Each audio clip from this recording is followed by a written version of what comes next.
It's time for a review of a Giallo film called Giallo by the master of Giallo.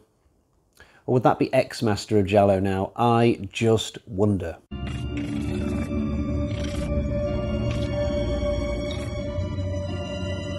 I'm glad I wasn't an Argento fan before Giallo came out, because if I'd heard that he was going to be releasing a film called Giallo, I probably would have thought to myself, oh wow, Argento's doing his definitive Giallo film, a culmination surely of all the things he's learned throughout the decades. This is going to be his masterpiece. Completely forgetting in the moment, of course, that he's already released the likes of Deep Red and Suspiria, and regardless of which of those two films you think is better, it's not entirely believable to think that someone could make those films and then 30 years later, in the twilight of their career, suddenly make one even better than that. Can you imagine if John Carpenter suddenly came out now and said that he was going to be releasing a slasher film called Slasher? People would lose their minds. They think, whoa, what's John got up his sleeve with this? Is this even going to topple Halloween? And of course it absolutely wouldn't, and people would be disappointed. But luckily, I only watched Argento's Giallo in 2022, so I was well aware that it's considered one of his lesser films. Having watched it now, though, I can tell you that it's not terrible. It's bloody baffling in several ways, in terms of its casting, its story choices, but we'll get into that stuff. Just to give you a quick synopsis of the plot. So the killer in this operates out of a taxi cab. He drives his cab around Rome or Turin, I'm not entirely sure which. He waits for when a woman will get into his cab, and then he remotely closes all the doors, takes them to a secluded location. He doesn't kill them straight away, he drugs them with a needle, and then he takes them back to his abandoned gasworks or something. It's one of those places that killers just wouldn't be able to get hold of in real life. It's straight out of the Jigsaw playbook, you know, some large, massive industrial space, and you're kind of thinking to yourself, hang on, how the hell would anybody get hold of a place like this, where it's just for them, you know what I mean?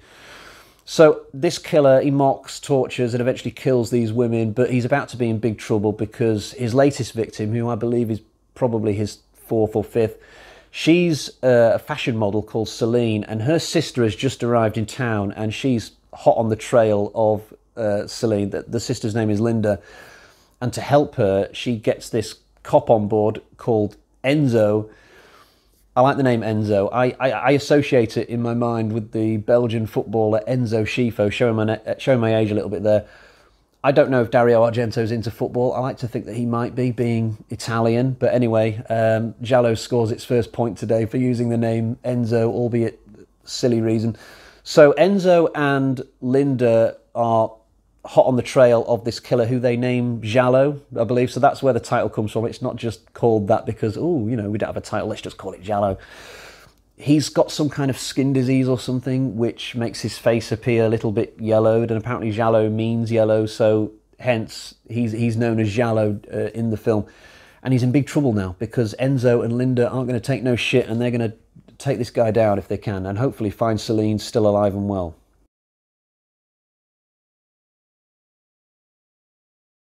So Adrian Brody, it is who plays Enzo, and apparently he was underpaid for this film, and he filed an injunction to get the film blocked from being released, apparently. And then he finally was paid in full, and the injunction was dropped. Now, there's no figures available online for this, so we don't know if Brody was underpaid by, like, say 50%, in which case, yeah, get those arseholes to court, or whether it was a case of he was, like, underpaid by $1 or something just by accident. It would be harder to sympathise with him if that was the case, but I think ultimately we've got to sort of be on Brody's side because the figure on the contract is the figure. Just get it paid, you know, key those digits in nice and carefully and make sure that the actors are paid right. Plus, it's hard to imagine that Brody didn't at least give the studio the chance to rectify their error before he got the courts involved. But luckily, like I said, they got it sorted. I mean, imagine if they hadn't, we might never have gotten to watch this film. Imagine that. I've only ever seen Brody before in the film Predators, so it's quite a come down going from fighting predators to the Giallo killer, because this killer he's a little bit pathetic, to be honest. I mean, yeah, he kills and tortures women, and that is a frightening thing within the framework of the movie, but I don't think I could ever not picture this guy as just someone who sucks on a dummy and looks a little bit like Noddy Holder from Slade. I just don't like his MO either, you know, tying women down to a table, cutting them up, cutting their cheeks up, cutting their lips. It's just a bit gross, and not particularly clever. And it's a bit weird how this killer just changes course in the last 20 minutes of the film. So whether you like him or not as a character, he's fully established by the hour mark of this film. We know who he is and what he does. And then suddenly he just becomes different for the last sort of 20, 30 minutes. He's suddenly driving around with a hostage in his boot and he's after a ransom. And I was getting a little bit tired towards the end of this film, so I can't actually remember why Giallo is taking Linda up to the roof towards the end of this film. It's like he's trying to demand that he's got a chopper up there or something, maybe. I don't know, but it just starts to feel like a completely different film towards the end of this. It's really, really weird. If this killer, by the way, wanted to torture people, he shouldn't have cut up their faces. He should have just tied them down to that slab, leaned in very close and gone, "It's Christmas!" and done that over and over again. And then maybe he would have had an associate who walked in who looks just like Paul McCartney and starts singing "It's Simply Having a Wonderful Christmas Time." And combined, it just would have been hell on earth for those girls.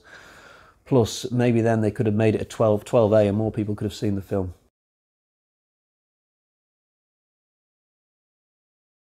I can't remember the name of the actress who plays Linda, but she's very average and pedestrian in this film. She has no chemistry with Adrian Brody.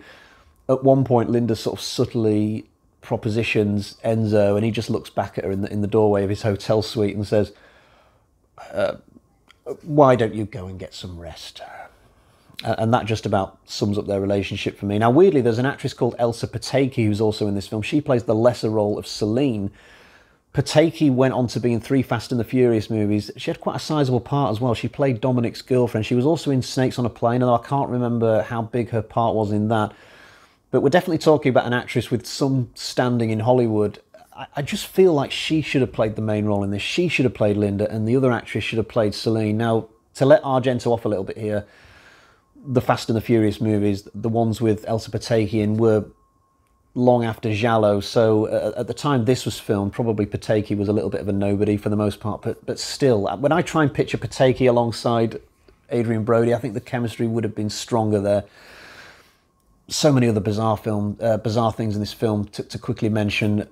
So this makes a mistake similar to what Trauma made, in that people who should be dead just about stay alive long enough to give out clues to the main protagonists. In Trauma, like, heads were dissected and they were giving out clues. We don't quite go that far this time, but there's one scene where this woman who clearly should be dead somehow coughs herself back awake just to give a quick clue, and then she dies. The ending's really weird as well, and I am going to spoil it, so just bear that in mind. But honestly, you shouldn't be bothered about me spoiling this film.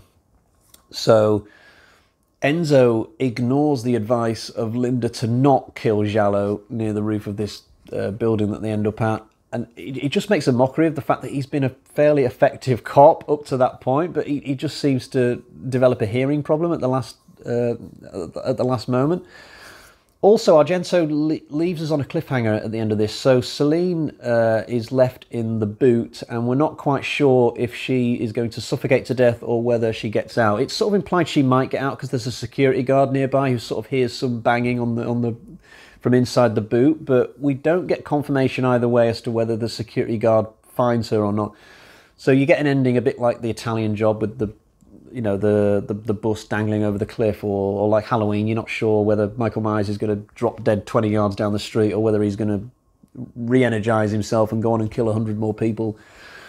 I just don't think this was the movie for that kind of cliffhanger. You know, I would have much preferred to have seen Linda and Celine getting reunited, or just do it the other way and have it be a tragic death, and then Linda has to go into the arms of Enzo to finish the movie. Though I guess for them to have pulled that off really well, that those two would have had to have had a chemistry up to that point. I don't know. I don't care about this film enough to care, to be honest. It's a very mediocre story and so many baffling things. So many baffling things.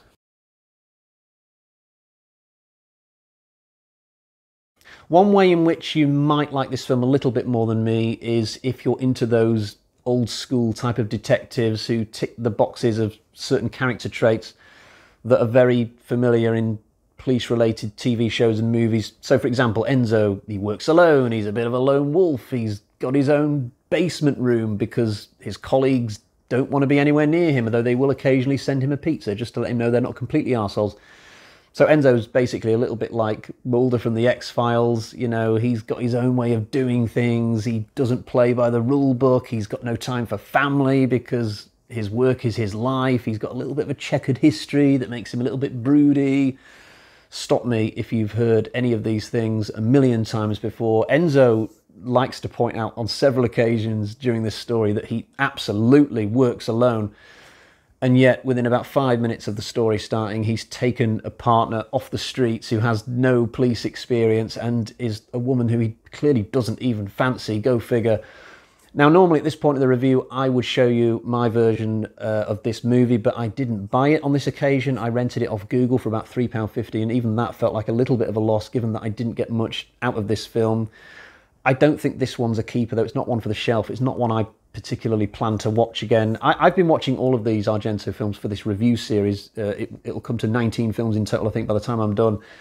But whenever going forwards I decide to get another Argento fix, I will probably just watch maybe the 12 or 13 good ones. There'll be a little cluster of Argento films that I won't ever go back to, and sadly Giallo is one of them. Right, let's get to the bag of terror though and find out how I'm going to score it.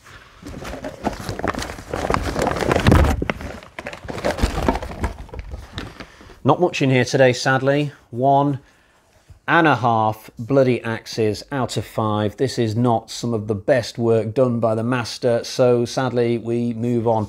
I've got 2 films to go now, just 2. Dracula 3D and Dark Glasses. Now, I've heard Dracula 3D is a little bit rubbish, but we'll see. And I've heard that Dark Glasses, which could very well turn out to be Argento's final film, I've heard that one is all right. But anyway, we'll see how we get on next time with Dracula 3D. Until next time, cheerio, bye-bye.